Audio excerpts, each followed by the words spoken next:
Hello, नमस्कार। स्वागत है आपका हमारे यूट्यूब चैनल पर। मैं उम्मीद करता हूँ आप स्वस्थ होंगे, मस्त होंगे और अपनी पढ़ाई में लगे होंगे। आज हम बात करने वाले हैं बाबूजी राठौड़। बाबूजी राठौड़ जो राजस्थान के सभी भर्ती परीक्षाओं में उपयोगी है और ख़ास करके लैब असिस्टेंट वालों के लिए बहुत ही इम्पोर्टेंट होने वाला है। और अगर आप चैनल पर नए हैं तो चैनल को सब्सक्राइब कर लीजिए और वीडियो को लाइक करना ना भूलें। तो शुरू करते हैं आज का अपना वीडियो। शुरू करते हैं बाबूजी राठौड़ और बाबूजी राठौड़ का बेसिक जो आधार कार्ड है वो देख लेते हैं। बाबूजी राठौड़ का जन्म 1239 ईस्वी में। कब? बाबूजी राठौड़ का जन्म 1239 ईस्वी में हुआ। कहाँ पर हुआ? तो जन्म स्थान कोलूमंड फलोदी में, जो पहले जोधपुर जिले में आता था, अभी नए जिले बनने के बाद कोलूमंड फलोदी जिले में चला गया। कोलूमंड गांव फलोदी जिले में चला गया। पिता का नाम राव धांधल जी है। ये राव सिंह जो राठौड़ राजवंश के मूल पुरुष या आदि पुरुष कहे, उनके राव सिंह के वंशज थे बाबूजी राठौड़। और माता का नाम कमला दे है। घोड़ी केसर कालमी। बाबूजी राठौड़ की जो घोड़ी है उसका नाम केसर कालमी है। और बाबूजी राठौड़ का प्रतीक चिन्ह क्या है? तो प्रतीक चिन्ह देखें तो हाथ में भाला लिए हुए हैं। बाबूजी राठौड़ का आप जब भी देखेंगे फोटो में तो हाथ में भाला लिए हुए अश्वारोही, ये बाबूजी राठौड़ का प्रतीक चिन्ह है। और बाई और झुकी पाग के लिए प्रसिद्ध है। बाई और झुकी पाग और अश्वारोही के लिए बाबूजी राठौड़ प्रसिद्ध है। ये बेसिक जानकारी बाबूजी राठौड़ की थी। जन्म 1239 ईस्वी में हुआ है। जन्म स्थान कोलूमंड फलोदी में। पिता का नाम राव धांधल जी है। माता कमला दे। घोड़ी केसर काल में है। मेला चैत्र अमावस्या को भरता है। बाबूजी राठौड़ का मेला चैत्र मास की अमावस्या को भरता है प्रतिवर्ष। और प्रतीक चिन्ह हाथ में भाला लिए हुए अश्वारोही और बाई और झुकी पाग के लिए प्रसिद्ध है बाबूजी राठौड़। ये बेसिक जानकारी थी। अभी बात करते हैं बाबूजी राठौड़ की। आगे हम बाबूजी राठौड़ का बेसिक देखा, आप देखते हैं बाबूजी राठौड़ के अन्य नाम क्या है और किन किन नामों से बाबूजी राठौड़ को बुलाते हैं या और किन किन नामों से बाबूजी राठौड़ को जानते हैं। तो बाबूजी राठौड़ को गोरक्षक देवता भी बोलते हैं, क्योंकि बाबूजी राठौड़ ने गायों के लिए युद्ध किया था। बाबूजी राठौड़ ने गायों को बचाने के लिए युद्ध किया, इसलिए बाबूजी राठौड़ को गोरक्षक देवता भी बोलते हैं। और प्लेग रक्षक भी बोलते हैं बाबूजी राठौड़ को, क्योंकि प्लेग बीमारी होती है जो चूहों से फैलती है। और प्लेग रक्षक देवता भी बाबूजी राठौड़ को बोलते हैं। बाबूजी राठौड़ की फेरी लगाने से, बाबूजी राठौड़ की तांती बांधने से प्लेग जो बीमारी होती है उससे भी रक्षा होती है। ऊँटों के देवता भी बाबूजी राठौड़ को बोला जाता है, क्योंकि बाबूजी राठौड़ सबसे पहले जो है वो ऊँट लेकर आए थे राजस्थान में। बाबूजी राठौड़ को ऊँट लाने का श्रेय दिया जाता है, इसलिए ऊँटों के देवता बाबूजी राठौड़ को बोलते हैं। और बाबूजी राठौड़ को लक्ष्मण के अवतार भी बोलते हैं। बाबूजी राठौड़ को लक्ष्मण के अवतार भी बोलते हैं।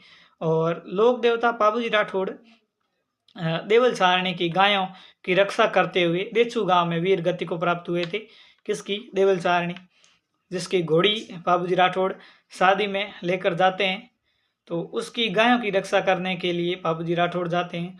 बाबूजी राठौड़ देवल सारणी को ये वचन देकर जाते हैं कि तेरी गायों पर अगर कभी भी कोई भी संकट आएगा तो मैं कहीं पर भी हूँ, चाहे फेरे ले रहा हूँ या फिर मैं किसी जगह हूँ, वहाँ से मैं ज़रूर आऊँगा। और बाबूजी राठौड़ जब फेरे ले रहे थे, बाबूजी राठौड़ की बारात पहुँची।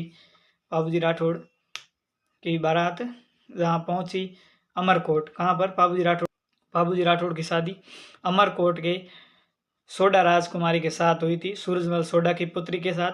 वहाँ पर जब सोडा रानी फूलम दे या सुप्यार दे, बाबूजी राठौड़ की पत्नी है, उनसे फेरे ले रहे थे। बाबूजी राठौड़ ने 3 फेरे लिए और तीसरा फेरा जब आधा हुआ तभी देवल चारणी फेरों में पहुँच जाती है। और राम बाबूजी राठौड़ को बोलती है कि अब मेरी गायों पर संकट आ गया है, चलो उन्हें बचाना है। तो बाबूजी राठौड़ बिना कुछ देखे या सोचे या समझे बाबूजी राठौड़ अपने वचनों पर चलने के लिए तैयार हो जाते हैं। बाबूजी राठौड़ फेरे बीच में छोड़कर देवल चारणी की गायों की रक्षा करने के लिए चले जाते हैं और ये युद्ध जींदराव खींची, जो बाबूजी राठौड़ का बहनोई था। बाबूजी राठौड़ के बहनोई जींदराव खींची और बाबूजी राठौड़ के बीच में युद्ध होता है, जिस युद्ध में देचू गांव, जोधपुर में एक गांव पड़ता है देचू गांव, और उस देचू गांव में गायों की रक्षा करते हुए पाबूजी राठौड़ वीर गति को प्राप्त हो जाते हैं। गायों की रक्षा तो पाबूजी राठौड़ कर देते हैं, फिर भी पाबूजी राठौड़ युद्ध में वीर गति को प्राप्त हो जाते हैं। और इसी कारण पाबूजी राठौड़ की पत्नी पाबूजी राठौड़ के पीछे सती होती है, क्योंकि 3.5 फेरे उन्होंने ले लिए थे। और एक पाबूजी राठौड़ के भाई होते हैं बूढ़ो जी, वो भी वीर गति को प्राप्त होते हैं। उनकी पत्नी सती नहीं होती है, क्योंकि उनके गर्भ में बच्चा होता है, इसलिए वो सती नहीं होते हैं। और उनके गर्भ से जो बच्चा जन्म लेता है उनका नाम झरडो जी या बालकनाथ बोलते हैं। वो भी लोक देवता है, उन्हें हम आगे पढ़ेंगे। और अपने पापा और अपने चाचा का हत्या का बदला झरडो जी जींदराव खींची को मार कर लेता है, तभी जींदराव खींची को मारता है झरडो जी। ये सब कहानी लोक देवता झरडो जी पढ़ेंगे, उस टाइम पढ़ेंगे। अब बढ़ते हैं अगले टॉपिक के बारे में कि पाबूजी राठौड़ की और जानकारी लेते। पाबूजी राठौड़ की फड़ या पाबूजी राठौड़ की लोग भाषा में बोले मारवाड़ी में तो पाबूजी राठौड़ की फड़। तो ये फड़ जो पाबूजी राठौड़ की होती है सर्वाधिक लोकप्रिय फड़ है। सभी लोक देवताओं की फड़ होती है, पर ये फड़ ज़्यादातर आपने सुनी होगी, आपने देखी होगी, बाकी इतनी नहीं मिलती है देखने को।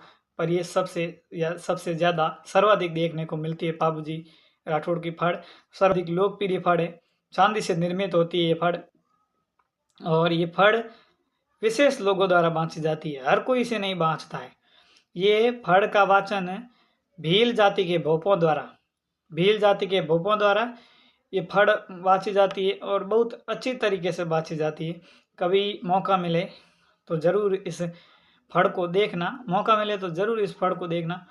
बहुत ही खूबसूरत नज़ारा होता है देखने में, क्या खूबसूरती है। डांस करते हैं ये पाबूजी राठौड़ के भोपे, उस पर जो अभिनय भी पुरुष महिला का अभिनय करते हैं, इसमें पुरुष ही महिलाएं बनते हैं, फिर डांस करते हैं। जब वो शुरू होते हैं डांस करना तो फिर रुकते नहीं है।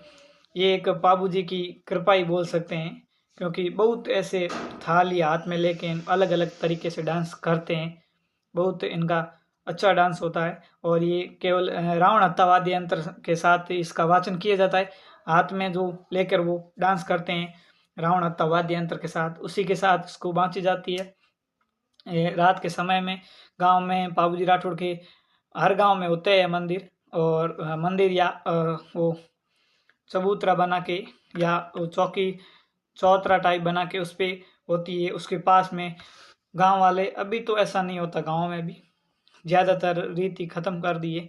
पहले पाबूजी की फड़ होती थी तब किसी को बुलाने की ज़रूरत नहीं होती है, सभी अपने आप आ जाते हैं पाबूजी की फड़ देखने में। और रात भर पाबूजी की राठौड़ की फड़ चलती है।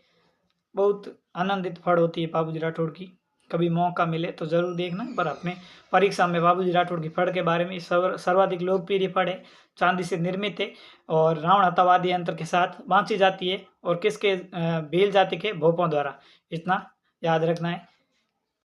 अब बात करने वाले हैं पाबूजी राठौड़ के पावड़े।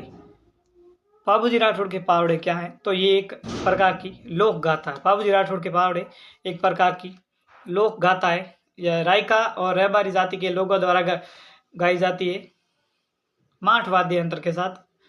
कौन से वाद्य यंत्र के साथ? माठ वाद्य यंत्र के साथ ये गाई जाती है, और इसका वाचन माठ वाद्य यंत्र के साथ किया जाता है। इसमें भील जाति के भोपे नहीं होते, इसमें रायका या रहबारी जाति के भोपे होते हैं, वो पावड़े का वाचन करते हैं, लोक गाथा का वाचन करते हैं। पाबूजी राठौड़ के भजनों पर थाली नृत्य किया जाता है। कौन सा? पाबूजी राठौड़ के भजनों पर थाली नृत्य किया जाता है। यहीं देखे तो पाबूजी राठौड़ के भजनों पर तो थाली नृत्य किया जाता है। तो रामदेव जी के भजनों पर कौन सा नृत्य किया जाता है? तो रामदेव जी के भजनों पर 13 ताली नृत्य किया जाता है। पाबूजी राठौड़ के भजनों पर थाली नृत्य, रामदेव जी के भजनों पर 13 ताली नृत्य याद रखना, काम आएंगे। नृत्य भी आगे टॉपिक है नृत्य का। मंदिर पर सफेद रंग की ध्वजा चढ़ाई जाती है। ध्वजा से बात करें तो पाबूजी राठौड़ की मंदिर पर सफेद रंग की ध्वजा चढ़ाई जाती है। वहीं पर बात करें तो रामदेव जी की ध्वजा को क्या बोला जाता है? कमेंट में जरूर बताना। रामदेव जी की ध्वजा को क्या बोला जाता है, कमेंट जरूर करना। बाबूजी राठौड़ को मेहर जाति के मुसलमान पीर मानकर पूजा करते हैं। बाबूजी राठौड़ पंच पीर में शामिल है, इसलिए मुसलमान भी बाबूजी राठौड़ की, मुस्लिम भी बाबूजी राठौड़ की पूजा करते हैं बाबू पीर मान के। कौन से पीर? बाबू पीर मान के, या बाबूजी को पीर मानकर मुसलमान भी लोक देवता बाबूजी की पूजा करते हैं। और बाबूजी के सहायक कौन है? जैसे आपने नाम, दो तो प्रचलित नाम तो आपने सुने ही होंगे, चांदा और डेमा। चांदा डेमा के नाम तो आपने सुने थे, इसके साथ साथ और भी है, एक चांदा है, डेमा है, एक पेमा है। चांदा, डेमा, पेमा और एक हरमल देवासी या खरमल देवासी, वो एक ही नाम है। कहीं पर हरमल देवासी मिलता है, कहीं पर खरमल देवासी भी मिलता है। हाल ही में एक जो बाबूजी राठौड़ का भजन है उसमें लिया भी गया है हरमल देवासी, चांदा, डेमा, पेमा, सलजी सोलंकी। एक कौन है? सलजी सोलंकी। तो कितने हो गए? चांदा, डेमा, चांदा अलग है, डेमा अलग है, पेमा अलग है, हरमल खरमल दोनों नाम जो सेम ही है। कभी खरमल नाम भी आ जाता है ना, कभी हरमल नाम भी आ जाता है। और एक है सलजी सोलंकी। चांदा, पेमा, डेमा, चांदा और डेमा अलग अलग है, चांदा डेमा एक ही नहीं है। चांदा अलग है, डेमा अलग है, पेमा अलग है, खरमल हरमल अलग है, सलजी सोलंकी ये अलग है। खरमल और हरमल कभी कभी या कहीं कहीं भी हरमल की जगह खरमल भी पूछ सकते हैं, खरमल देवासी या हरमल देवासी। और ये थे बाबूजी राठौड़ के ये सहायक है, हमने देखे वो। बाकी बाबूजी राठौड़ के पावड़े हमने देखे, बाबूजी राठौड़ का प्रतीक चिन्ह वगैरह देख लिए।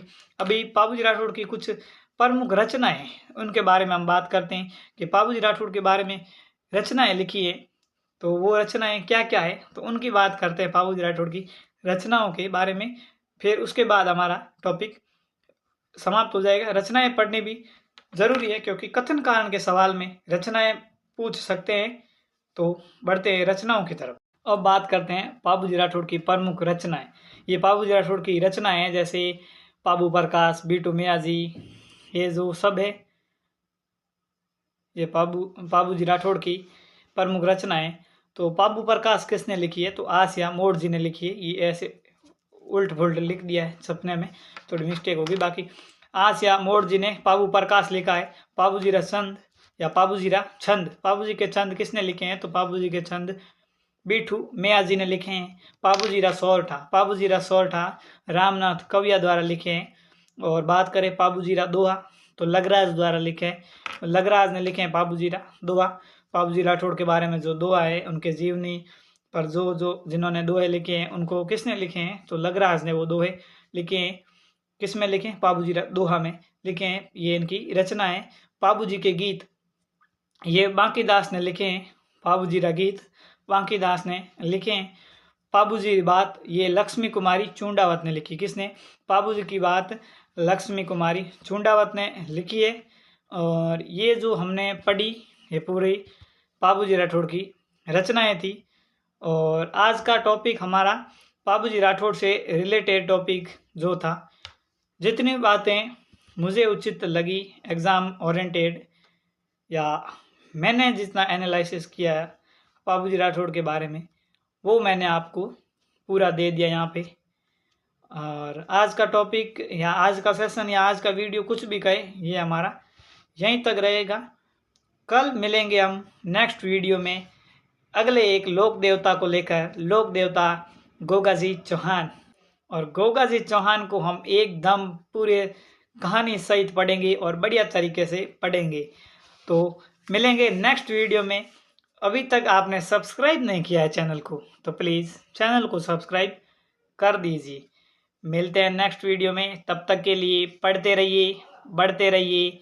जय हिंद, जय राजस्थान, जय बाबूजी महाराज की। धन्यवाद।